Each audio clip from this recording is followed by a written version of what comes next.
Hey everyone, आप सभी का स्वागत है हमारे यूट्यूब चैनल में। तो आपने अगर इसकी प्रीवियस वीडियो नहीं देखी है जो कि हमारे इस चैनल पे अपलोड की गई है, वो भी एक लॉन्ग वीडियो में एक्सप्लेन की है, तो इस वीडियो को शुरू करने से पहले आप लोग उसे जरूर देख लें, तभी आपको आगे मजा आएगा। जैसा कि हमने इसके लास्ट एपिसोड में देखा था कि फैंग जो होता है वो सिटी लॉर्ड के मैंशन में दिन दहाड़े घुस बैठा था। यहाँ पे उसकी बेटी वाना की मैरिज सेरेमनी के ही दुश्मन और रॉयल कैपिटल वाले ज़ॉ फैमिली तो यंग मास्टर जोंग होता है उससे तय की जा रही होती है। यहाँ फैंग को इससे अच्छा मौका नहीं मिलता अपनी बेइज्जती का बदला लेने के लिए, इसीलिए उसने दिन दहाड़े वहाँ पे घुसपैठ कर ली होती है और वो उन दो मैसेंजर्स जो कि वहाँ पे उस जोंग की मैरिज प्रपोजल लेके आए होते हैं उनको चैलेंज कर देता है। वहाँ जो सितु हौजी होता है उसे लगता है कि वो फैंग का मुकाबला कर लेगा और वो अपने मेहमानों को बैठने के लिए कहता है और यहाँ पे फैंग से मुकाबला करने लगता है। लेकिन कुछ ही देर बाद वो उससे बुरी तरीके से हार जाता है और वहीं पे उसकी मौत हो जाती है।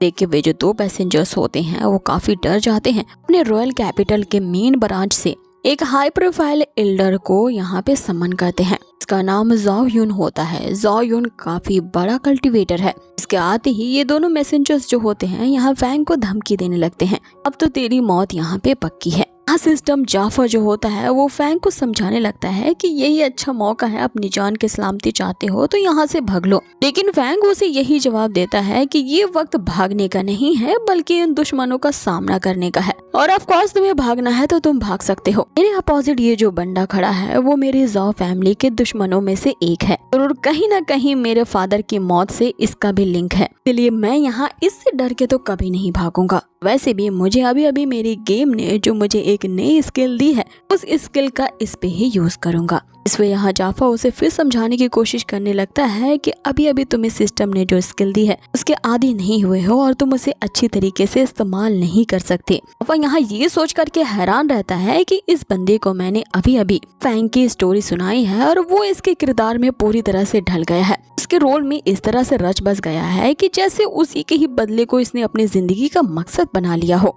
अब आगे फैंग उनके सामने तो डट के खड़ा हो जाता है। फैंग के इस हौसले को देख करके वहाँ पे गपशप जारी हो जाती है। सभी लोग सोच रहे होते हैं कि इस बंदे में तो काफी ज्यादा दम है, ये भागने के बजाय एक ऐसे कल्टीवेटर का सामना कर रहा है जो कि अपने वुज़ोंग रियल में है। क्या कभी कोई चूहा किसी शेर का मुकाबला कर सकता है? ये जो फैंग है ये तो पूरी तरह से पागल हो चुका है और आज तो इस चूहे की मौत यहाँ पे पक्की है। अब यहाँ पे वो जो बुढ़ा ज़ॉ यांग होता है वो फैंग को चुनौती देने लगता है कि जब मरने के लिए इतना ही बेचैन हो, चलो मैं तुम्हारी ख्वाहिश एक मूव से ही सॉल्व कर देता हूँ।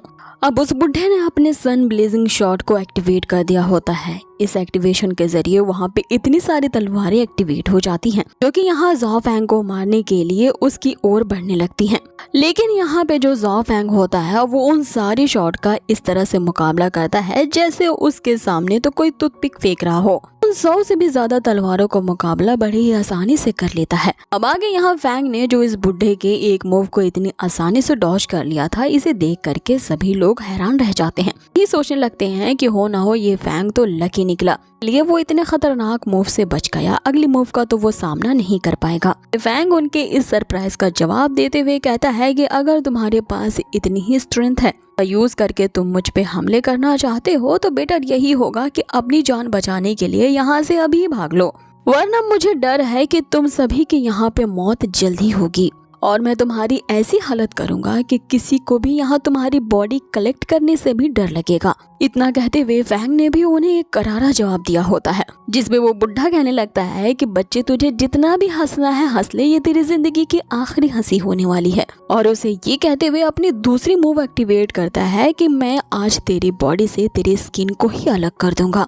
वो भी जिंदा ही तेरे खाल को उधेड़ दूंगा और फिर तुम्हारे हड्डियों का चूरा बना करके मैं ऐसा फेंकूंगा कि उसे कोई कलेक्ट करने के काबिल नहीं बचेगा। दोनों पार्टी की तरफ से इतनी बड़ी बड़ी डायलॉग बाजी चल रही होती है। यहाँ पे उस बुड्ढे ने अपने न्यू मूव को जनरेट कर दिया था। उसने एक एंशिएंट ड्रैगन नाइट टेक्निक का यूज किया होता है। ये उस बुढ़े का अब तक का सबसे फेमस स्किल होता है। इस टेक्निक का यूज करते ही उसका जो फॉर्मेशन होता है उसमें से एक खतरनाक तरह का ड्रैगन बाहर निकलता है और ये जो ड्रैगन होता है इसकी ताकत उस बुढ़े के 3 हाथों और 4 सर के बराबर थी। इस ड्रैगन के अटैक का मुकाबला करने के लिए फैंग ने भी अपने सिस्टम द्वारा अभी नए मिले तलिस्मान का यूज करने के लिए अपनी बॉडी को प्रोटेक्ट करने के लिए एक शील्ड से कवर कर दिया होता है।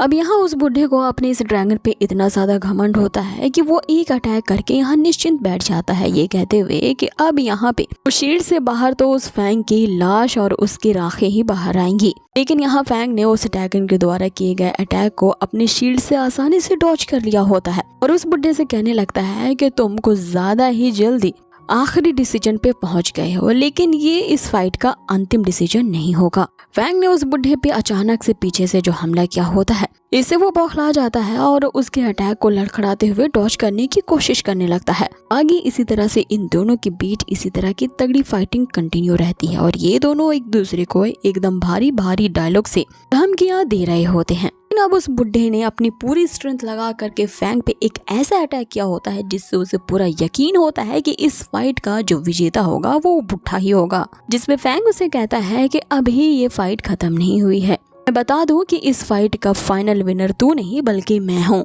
अब यहाँ पे फैंग ने अपने उसी नई स्किल का यूज किया होता है जो कि इतने टाइम से वो छुपा करके बैठा था। उसने उस सिटी हौजी को जो मारा था इसके कारण उसकी जो सिस्टम ने उसे रिवॉर्ड दिया था एक गोल्डन लायन रोड की स्किल का। फैंग ने अब अपनी उसी नई स्किल का यूज किया होता है। वहाँ पे एक दहाड़ते हुए टाइगर की स्पिरिट हमें दिखाई जाती है। इसकी दहाड़ इतनी ज्यादा भयानक और क्रूर होती है कि यहाँ पे हम उस बुढ़े को देखते हैं, इसके कान के पर्दे फट जाते हैं और वो इतनी जोर से चिल्लाता है, मुझे लगता है कि उसने अपनी आवाज भी खो दी होगी। टाइगर की एक दहाड़ के साथ ही वो बुढ़ा तो यहाँ गूंगा और बहरा बन चुका था। बुढ़ा इस बात से इतना ज्यादा बौखला जाता है कि वो हवा में ही अपनी तलवार को चलाने लगता है। उसे लग रहा होता है कि फैंग उसके सामने ही है और वो उस पे ही अटैक कर रहा है। फैंग जो यहाँ पे होता है वो भला इस अपॉर्चुनिटी को कैसे मिस कर सकता था। तेजी से उस बुढ़े के करीब पहुंचता है और अनगिनत अपने शॉट से उस पे अटैक करता है। द्वारा किए गए इस लगातार अटैक से कारण उस बुढ़े की तो कमर ही टूट जाती है, लेकिन अभी भी वो घमंड से सना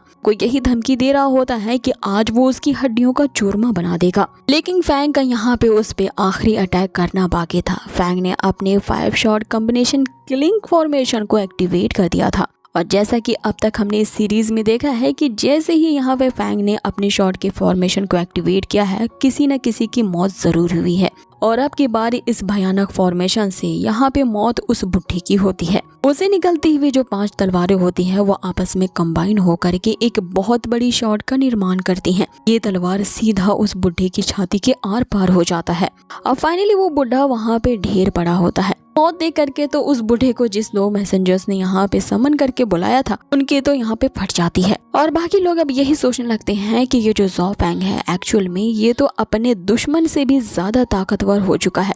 देखने में तो यही लग रहा है कि वो अपने 6 स्टार जनरल लेवल पे है, लेकिन इसने अपने दुश्मन जो कि वो जोंग रोल में था उसे तो इतनी आसानी से हरा दिया। अब आगे वे दोनों मैसेंजर यही सोच रहे होते हैं कि जब इतना बड़ा एल्डर यहाँ इतनी आसानी से मारा गया, हम दोनों नौसिखियों को क्या ही मजाल है कि हम इस फैंग का मुकाबला कर पाए। इसलिए वो यही सोचते हैं कि यहाँ से भागने में ही भलाई है। वो वहाँ से भाग रहे होते हैं। वाना उसके पैरों को पकड़ लेती है, जिस पे वो मैसेंजर जो होता है वाना को पैरों से रौंदते हुए कहता है कि अपनी चिंता खुद करो, यहाँ पे सबको अपनी अपनी जान बचाने की पड़ी है। अब आगे वे दोनों मैसेंजर्स वहाँ से भाग ही रहे होते हैं कि फैंग उन्हें देख लेता है। उनसे कहने लगता है कि तुम दोनों को यहाँ से भागकर जाने की इजाजत आखिर किसने दी। आगे उसने अपने 10 डिवाइन शॉट टेक्निक का यूज किया होता है उन्हें रोकने के लिए और इन दोनों फॉर्मेशन से एक सी ड्रैगन और एक फायर फिनिक्स निकलता है। ये दोनों स्पिरिट्स ही इन 2 भागने वाले मैसेंजर्स का पीछा करने लगती हैं। आगे उन दोनों स्पिरिट्स के द्वारा अटैक किए जाने के कारण वे जो दोनों मैसेंजर्स होते हैं जमीन पे गिर जाते हैं। फैंग उनके सामने अपनी तलवार तान देता है, जिसपे वो गिड़गिड़ाते हुए यहाँ फैंग से माफी मांगने लगते हैं कि हमारी जान बख्श दो।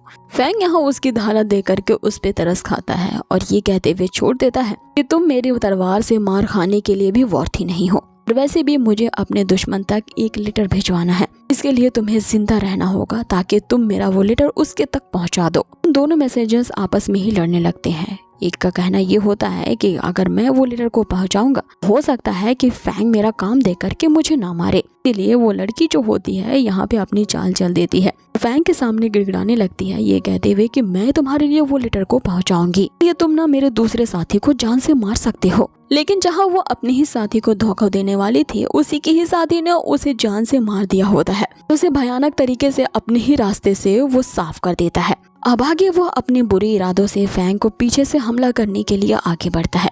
यहाँ फैंग को भी पता था कि कौन उसके पीछे बढ़ रहा है उसे मारने के लिए, लेकिन उस दूसरे मैसेंजर में इतनी ताकत नहीं होती, ना ही इतनी हिम्मत होती है कि वो फैंग पे पीछे से छुप के अटैक कर सके। वो तो अपने घुटनों के बल गिर जाता है और वापस से फैंग के सामने गिड़गिड़ाने लगता है। फैंग के सामने वो रिक्वेस्ट करने लगता है कि मुझे एक मौका मिलना चाहिए, मैं तुम्हारे लिए उस लेटर को पहुंचाऊंगा। आगे फैंग उसे कहता है कि तुमने अभी जो किया है मुझे इससे कोई लेना देना नहीं है, मैं तो बस ये चाहता हूँ कि तुम अपने यंग मास्टर जोंग को एक मैसेज पहुंचाओ और ये मैसेज मेरी एक चुनौती होगी इसके लिए, जिसमें तुम्हें उससे कहना है कि मेरा इंतजार करे क्योंकि मैं उससे मुकाबला करने के लिए जल्द ही आऊंगा। आगे उस बंदी के तो हाथ यहाँ पे थर थर कांप रहे होते हैं। ये बात सुनते हुए तो उसके यंग मास्टर का मुकाबला अब फैंग से होने वाला है। इधर फैंग ने जब इन सभी को हरा दिया होता है तभी वहाँ पे उसकी सिस्टम एक्टिवेट होती है। फैंग को कांग्रेचुलेट करती है कि उसने बुढ़े ज़ो यांग को जो डिफीट कर दिया है, जो कि एक मार्शल किंग लेवल का कल्टिवेटर था।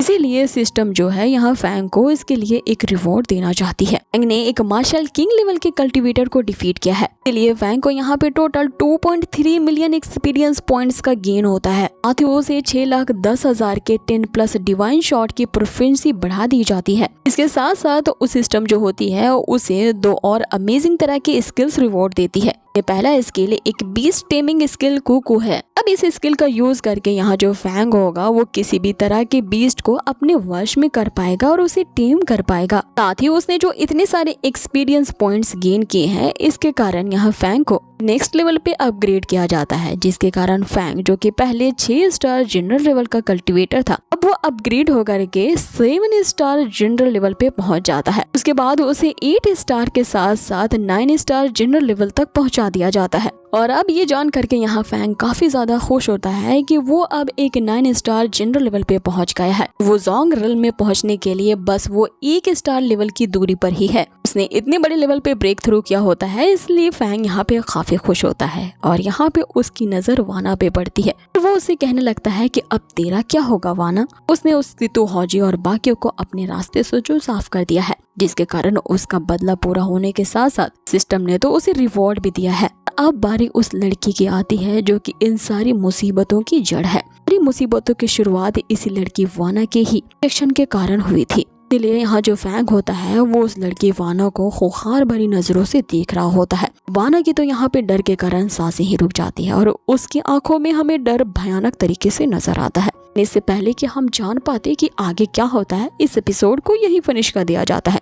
प्लीज आप कमेंट में ये बताना कि आखिर वाना के साथ यहाँ जो फैंग करना चाहता है उसे सजा दे करके क्या वो सही है कि नहीं, और क्या उस वाना के धोखे के लिए उसे सजा मिलनी चाहिए या फैंग को उसे माफ कर देना चाहिए। आप लोगों के जो विचार है आप मुझे कमेंट बॉक्स में बता सकते हो। अगर आज का ये एपिसोड आप लोगों को पसंद आया हो तो इसे जरूर से लाइक कर दे। बहुत ही जल्द मिलेंगे इसके नेक्स्ट अमेजिंग से एपिसोड पे।